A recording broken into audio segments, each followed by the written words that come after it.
Қайырлы күн достар, менің каналыма қош келдіңіздер. Бүгін сіздерге өзбектің ұлттық тағамы өте тойымды, пайдалы астардың бірі маш көжені бірге дайындайтын боламыз. Бізге отбасымызбен ұнайды, сіздерге де ұнайды деген сенімдемін. Видеоны толықтай қарап, менің каналыма тіркеліп, қоңырау батырмасын басып қоюды ұмытпаңыздар. Ал ендеше кешкі асымызды бастаймыз. Ол үшін бізге қызып тұрған қазанымызға сұйық майымызды құйып, үстіне туралған етімізді саламыз. Етімізді 2-3 минуттай қызарғанша қуырып аламыз. Содан соң пиязымызды саламыз. Пиязды да жақсылап 1-2-3 минуттай қуырып аламыз. Сарымсақты саламыз. Қалауларыңыз бойынша сарымсақ тамаққа ерекше дәм беретін болады. Содан соң сәбізді осылай кубиктап турап алып саламыз. Қалауларыңыз бойынша турасаңыздар болады. Ендігі кезекте томатымызды және қалаған приправамызды, дәміне қарай тұзымызды салып, жақсылап қуырып алатын боламыз. Бұл ас өте ерекше, пайдалы тағамдардың бірі.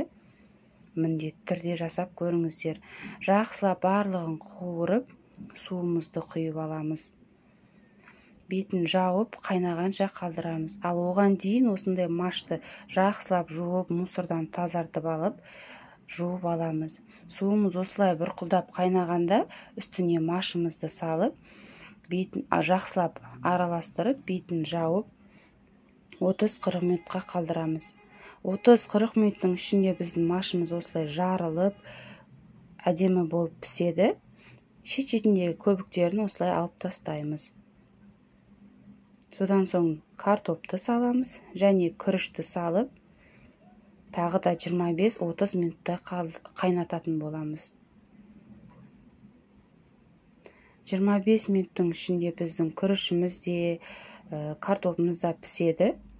Қалауларыңыз бойынша лавр жапырағын қоссаңыздар болады. Біздің асымыз мінекей дайын болды. Өте дәмді, тойымды.